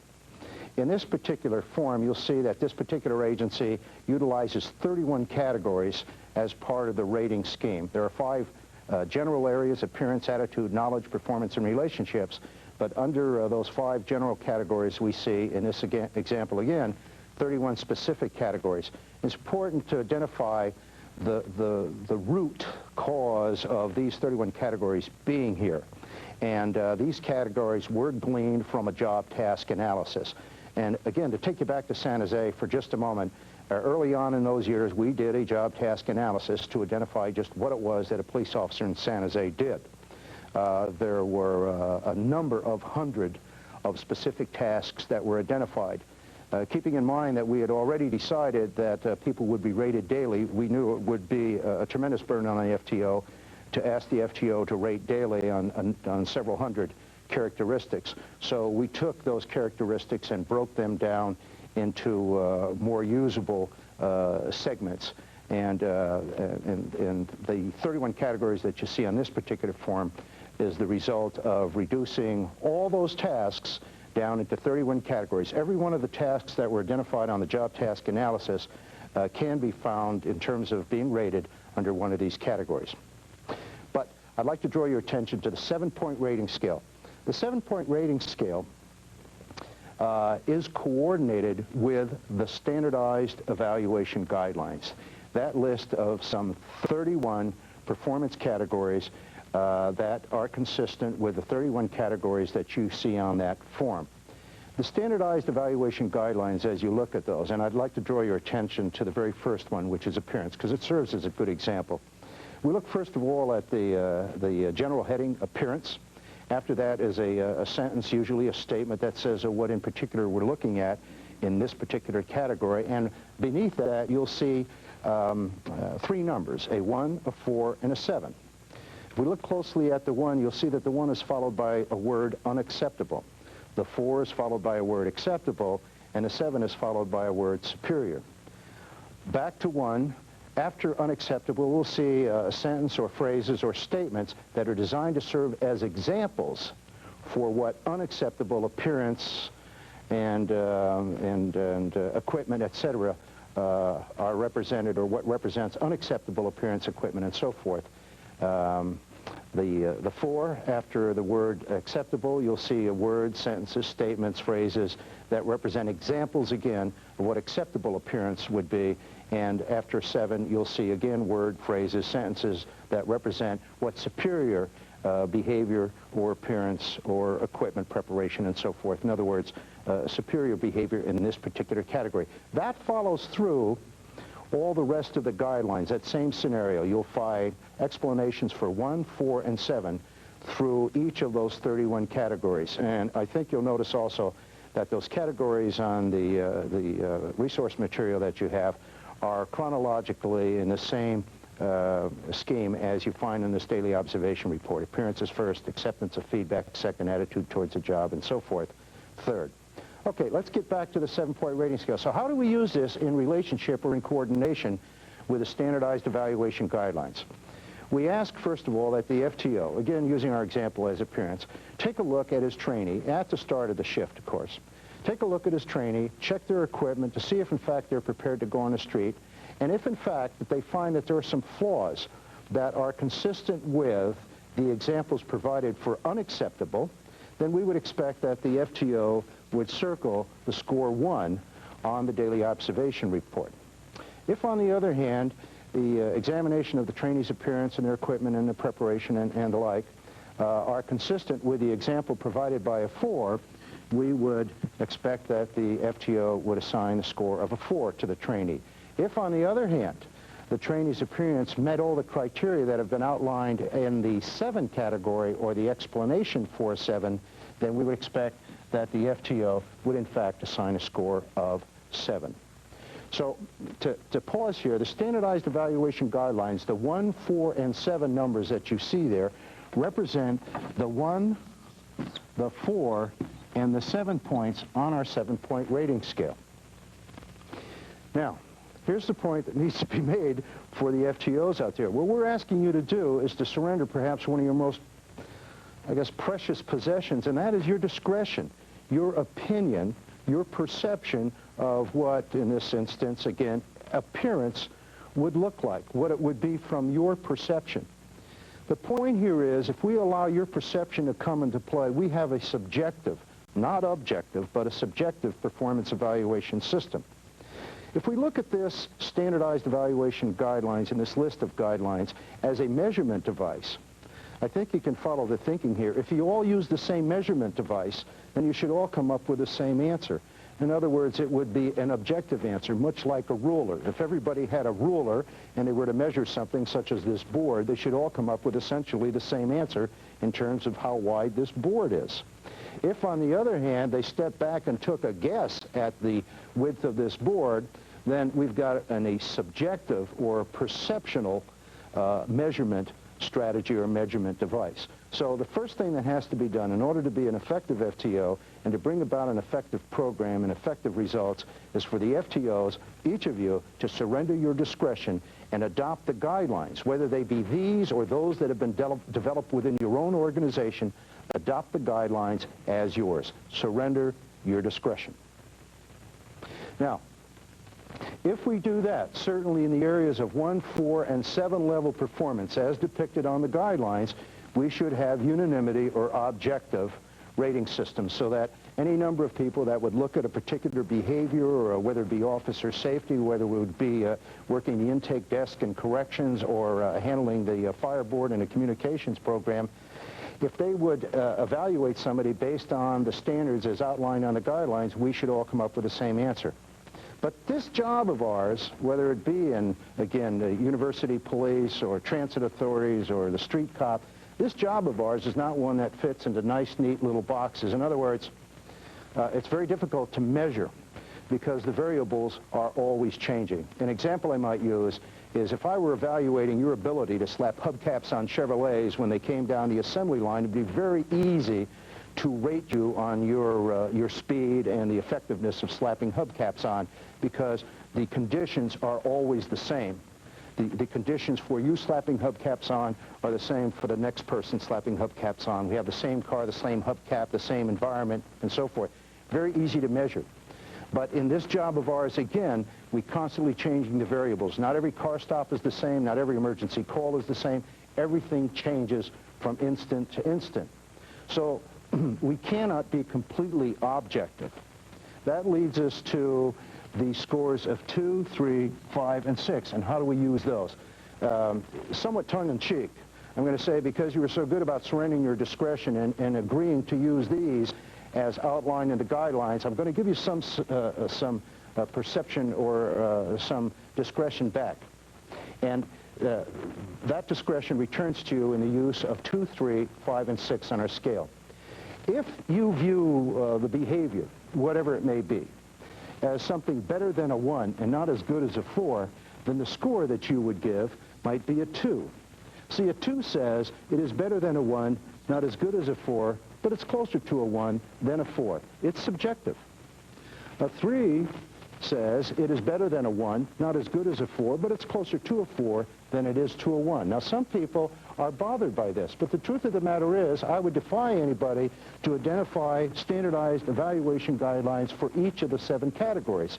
Again, it's impossible because we constantly are introducing other variables. So we would say, all right, we'll allow you to say it's better than a 1, not as good as a 4, if in fact it is better than a 1 as described in the guidelines and not as good as a 4 as described in the guidelines. We're really not too concerned because what both people would say, whether they would select a 2 or a 3, is that the behavior is unacceptable.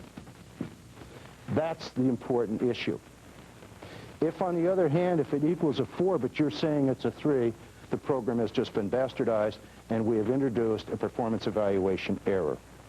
So in order to keep this thing clean, we need to, 1, follow the guidelines, introduce and utilize the guidelines as they're designed to be used, to accept the fact that not everything falls into nice, neat little boxes, and that sometimes there is behavior or appearance or knowledge or whatever it may be in between, and accept the fact that we can be subjective in this area as long as we don't, for instance, say something that's acceptable is unacceptable or something that's unacceptable is acceptable.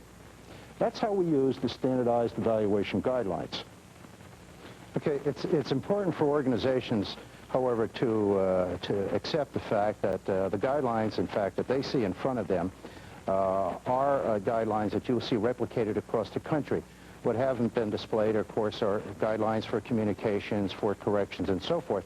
Each agency should take a look at their own organizational setup, their own organizational values, the policies that are in place, and develop the guidelines for their own organizational system. Just as a quick example, if you take a look back at the guidelines for appearance, in the category 7, superior, we see spit shine shoes. But if your organization doesn't require spit shine shoes, or if in fact your officers are issued core fam shoes which have a built-in spit shine, then it seems ridiculous to have spit shine shoes as an example of superior appearance in this instance. I want to touch on 2 other performance evaluation errors that are somewhat technical in nature.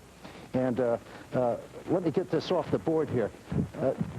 There are 2 that are technical. I'm sure there were others, but there are 2 that seem to have an ongoing negative impact in the evaluation system. The first one is the issue with experience.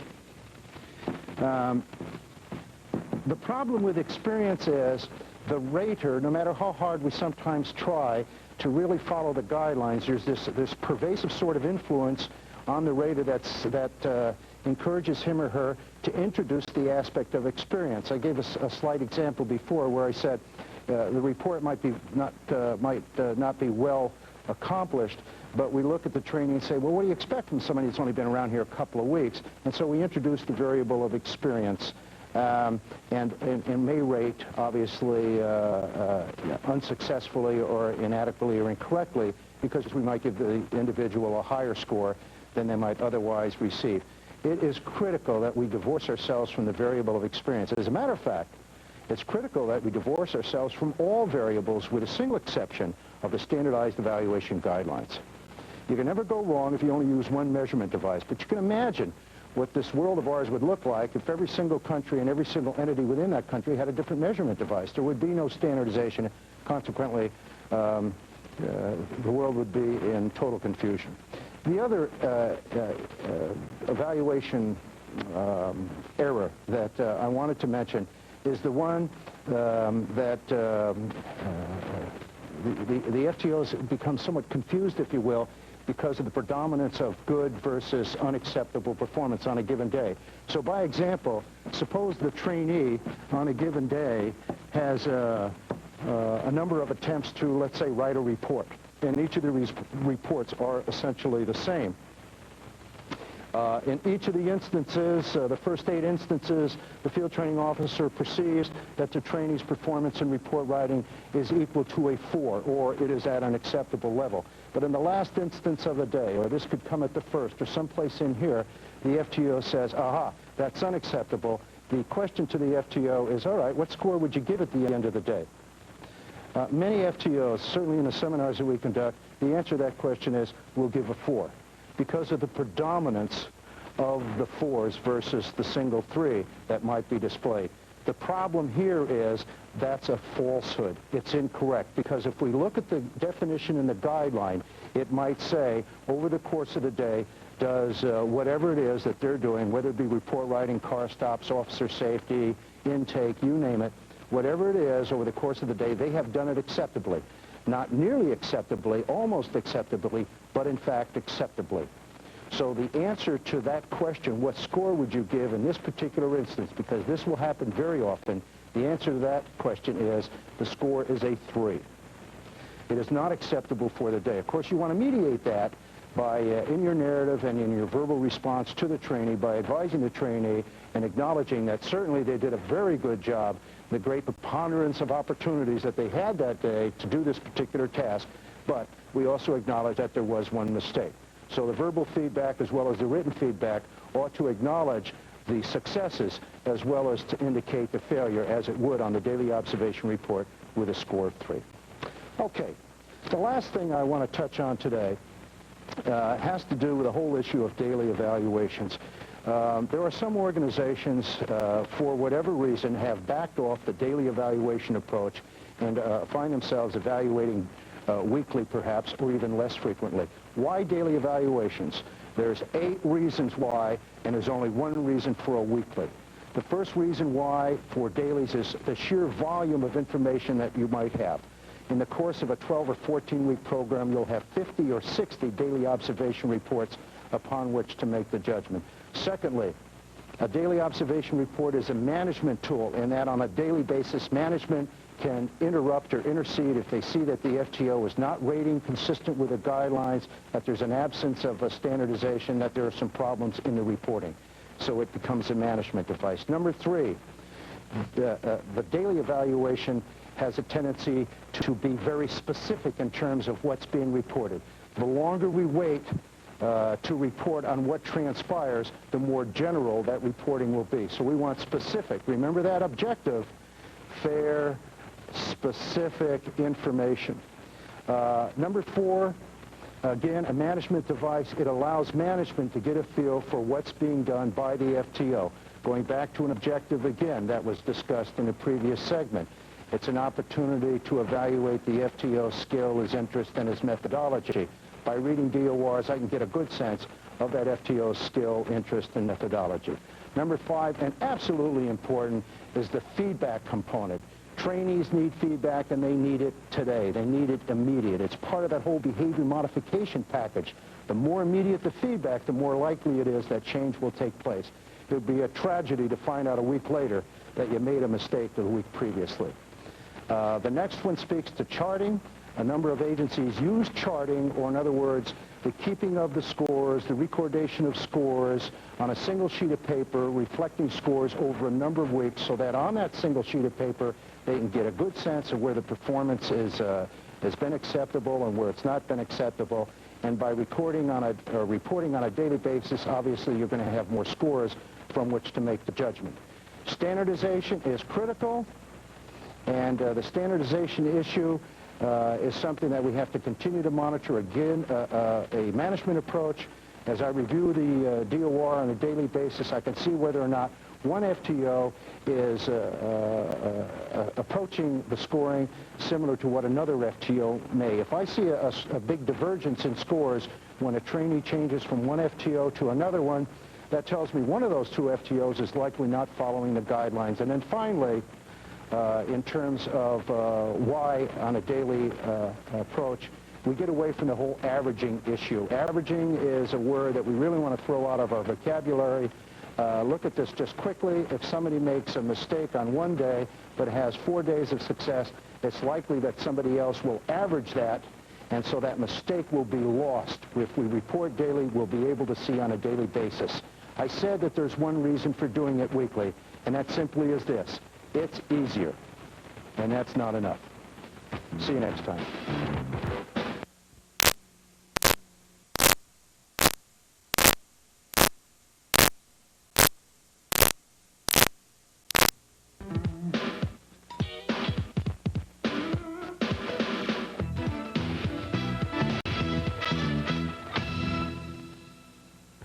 Hello and welcome to segment 5 of Field Training for Law Enforcement.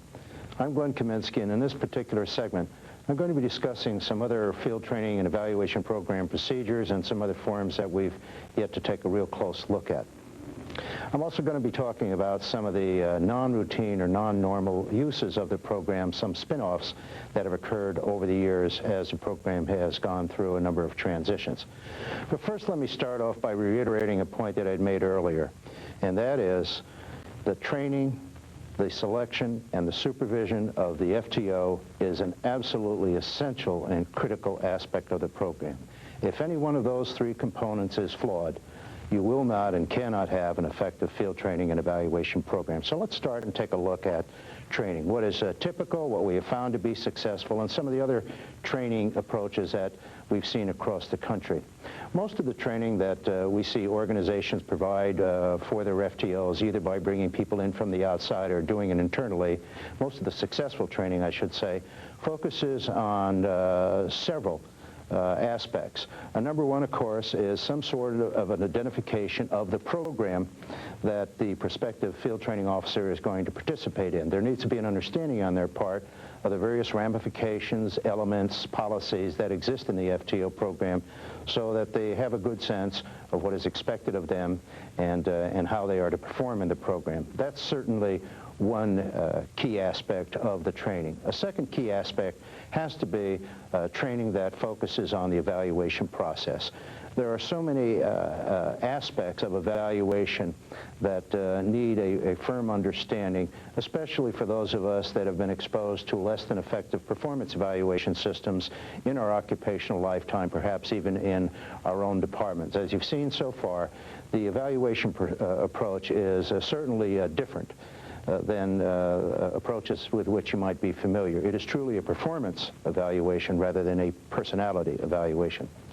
Another critical facet of the training should include issues such as liability, issues such as learning issues, laws of learning, adult learning, things in that order, a strong emphasis on remedial training and the field training officer's role in providing remedial training, and then some aspects, as I've seen often, of both educational and behavioral psychology.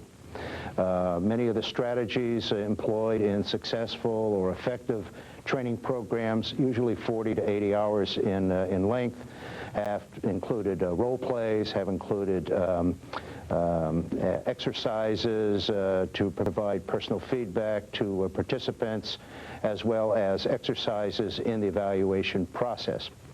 There are some field training programs or field training programs for the field training officer out there with which I will take some exception. Granted, this is personal, but I have seen some wherein an entire week might be spent teaching the training officer exercises in officer safety, teaching the training officer report writing, teaching the training officer on various policies that exist in that officer's organization. In other words, I personally feel that this is a waste of time.